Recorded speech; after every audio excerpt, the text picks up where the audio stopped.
Hello everyone. Good evening. चलिए guys start करते हैं आज के सेशन को। गाइज आज हम लोग करने वाले हैं मेडाइवल हिस्ट्री के महत्वपूर्ण क्वेश्चंस को। इससे पहले history, geography, polity, economics, science की काफ़ी क्वेश्चन मैं करा चुका हूं, जिसे आप मेरे प्लेलिस्ट में जाकर देख सकते हैं। तो चलिए गाइज स्टार्ट करते हैं आज की क्लास को एंड तक ज़रूर देखिएगा। यदि सेशन क्लास अच्छी लगे तो एक लाइक तो अवश्य कर दीजिएगा, दोस्तों के साथ शेयर कर दीजिएगा, और यदि आप भी इस चैनल पर नए हैं तो चैनल को ज़रूर सब्सक्राइब कर लीजिएगा और बेल आइकन को प्रेस कर लीजिएगा। तो चलिए स्टार्ट करते हैं आज की क्लास को। पहला सवाल आपके स्क्रीन पर क्या कहता है? अरबों ने सिंध पर विजय कब पाई थी? कब पाई थी? 712 ईस्वी में।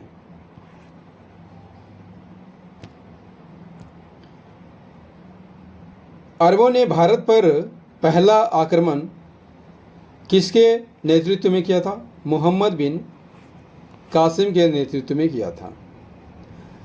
कहाँ पर किया था? सिंध पर किया था 712 ईस्वी में। उस समय सिंध का राजा कौन था? दाहिर था, और अरबों के भारत पर आक्रमण का उद्देश्य क्या था? धन दौलत को लूटना और इस्लाम धर्म का प्रचार प्रसार करना जो है इसका मुख्य उद्देश्य था। ठीक है, चलिए नेक्स्ट क्वेश्चन है, महमूद गजनी का अंतिम भारतीय आक्रमण किसके विरुद्ध था? किसके विरुद्ध था? जाटों के विरुद्ध था, और यह अभियान जो है, यह आक्रमण जो है 1027 ईस्वी में किया गया था।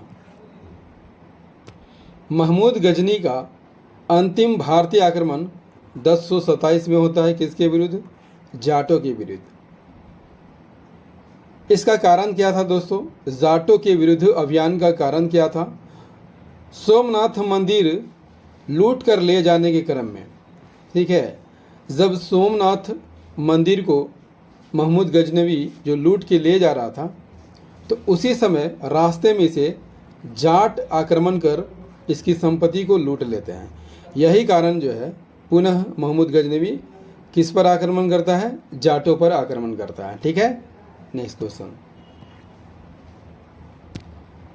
क्वेश्चन है, कहाँ के शासक भीम द्वितीय ने गौरी को बुरी तरह पराजित किया था? भीम द्वितीय कहाँ का शासक था? गुजरात का शासक था। कहाँ का शासक था? गुजरात का शासक था। मोहम्मद गौरी का दूसरा आक्रमण 1178 में पाटन गुजरात में हुआ था, और यहाँ का शासक भीम द्वितीय ने, किसने? भीम द्वितीय ने गौरी को बुरी तरह हरा दिया था। ठीक है, चलिए नेक्स्ट क्या कहता है? किसकी मृत्यु 1210 ईस्वी में चौगान खेलते समय घोड़े से गिरकर हो गई थी? किसकी मृत्यु 1210 ईस्वी में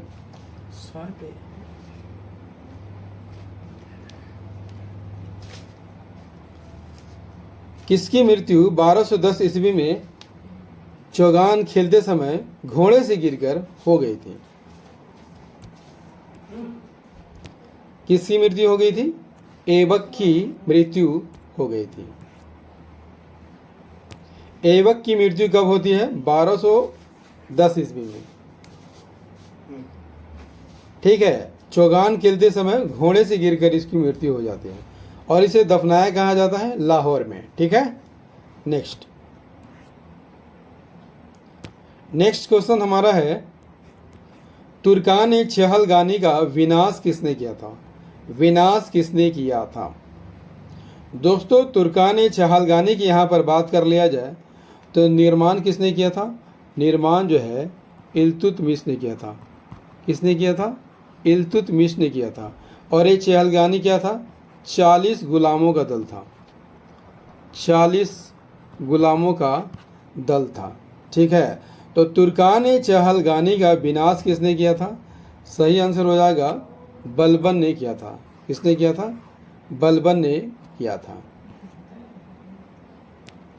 बलबन की बात कर लिया जाए, वास्तविक नाम क्या था? वास्तविक नाम इसका बहाउद्दीन था। वह इल्तुतमिश का गुलाम था। ठीक है, तुर्कान चहलगानी का विनाश बलबन ने ही किया था। बलबन 1266 में गियासुद्दीन बलबन के नाम से दिल्ली की गद्दी पर बैठा था और मंगोलों के आक्रमण से दिल्ली की रक्षा वह किया था।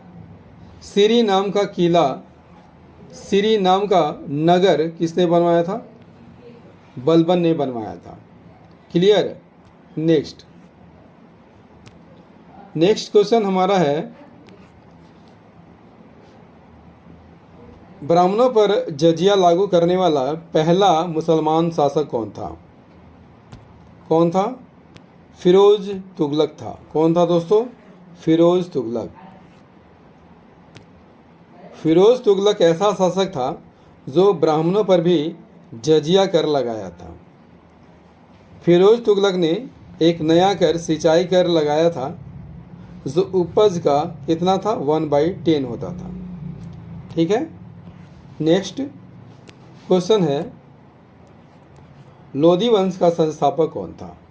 लोधी वंश का संस्थापक कौन था?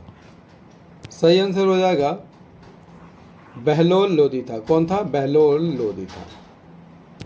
लोधी वंश का संस्थापक कौन था? बहलोल लोधी था। 19 अप्रैल 1451 को वह बहलोल शाह गाजी की उपाधि से दिल्ली के सिंहासन पर बैठा था और दिल्ली पर प्रथम अफगान राज्य की स्थापना का श्रेय किसे दिया जाता है? बहलोल लोधी को दिया जाता है।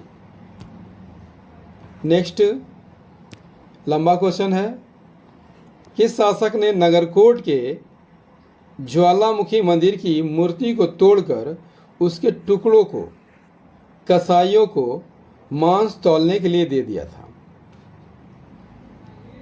वह कौन सा शासक था? सही आंसर हो जाएगा सिकंदर लोधी, जो कि लोधी वंश का दूसरा शासक था। सिकंदर लोधी ने ही नगरकोट के ज्वालामुखी मंदिर की मूर्ति को तोड़ दिया और उसके टुकड़ों को कसाईयों में बांट दिया मांस तौलने के लिए। ठीक है, उसने मुसलमानों को तजिया निकालने पर प्रतिबंध लगा दिया। मुसलमान स्त्रियों को पीर और संतों के मजार पर भी जाने पर यह प्रतिबंध लगा दिया था। नेक्स्ट क्वेश्चन क्या है? नेक्स्ट क्वेश्चन है, सल्तनत काल में वकील ए दर कौन थे? वकील ए दर कौन थे? सुल्तान की व्यक्तिगत सेवाओं की देखभाल करने वाले को वकील ए दर कहा जाता था। वकील ए दर क्या करता था? सुल्तान की व्यक्तिगत सेवाओं की देखभाल करता था। दीवाने खैरात क्या था? दान विभाग था। दीवाने इंसा, दीवाने बंदगान दास विभाग था। दीवाने इस्तिहाक पेंशन विभाग था। ठीक है, अगला क्वेश्चन क्या है? लगान का निर्धारण की विधि मसाहत की शुरुआत किसने की थी? किसने की थी? अलाउद्दीन खिलजी ने की थी। किसने की थी? अलाउद्दीन खिलजी ने की थी। भूमि की नाप जोख करने के बाद क्षेत्रफल के आधार पर लगान का निर्धारण करना क्या कहलाता था? मसाहत कहलाता था, जिसकी शुरुआत अलाउद्दीन खिलजी ने की थी। नेक्स्ट क्वेश्चन है, विजयनगर में कितने राजवंश हुए थे? आसान सा सवाल है, कितने राजवंश हुए थे? 4 राजवंश हुए थे। विजयनगर साम्राज्य में कितने राजवंश थे? 4 राजवंश थे। कौन कौन? संगम, सुलु, तुलु और आरवेडु वंश। नेक्स्ट क्वेश्चन हमारा रहने वाला है, अमुक्त माल्यात की रचना किसने की थी? अमुक्त माल्यात की रचना किसने की थी?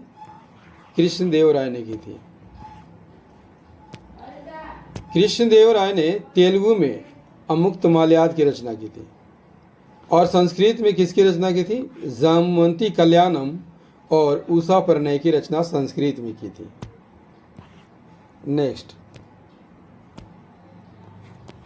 राक्षसी तंगड़ी या तालीकोटा या बन्नीहट्टी का युद्ध कब हुआ था? कब हुआ था? 23 जनवरी 1565 को। राक्षसी तंगड़ी या तालीकोटा का युद्ध कब हुआ था? 23 जनवरी 1565 ईस्वी में हुआ था। किसके किसके बीच? एक तरफ विजयनगर साम्राज्य था और दूसरी तरफ दक्षिण के संघ राज्य थे। ठीक है, इन दोनों के बीच विजयनगर का युद्ध हुआ था, जिसमें विजयनगर का पतन हो गया था। और संघ में शामिल कौन कौन थे? बीजापुर, अहमदनगर और गोलकुंडा और बीदर। ठीक है,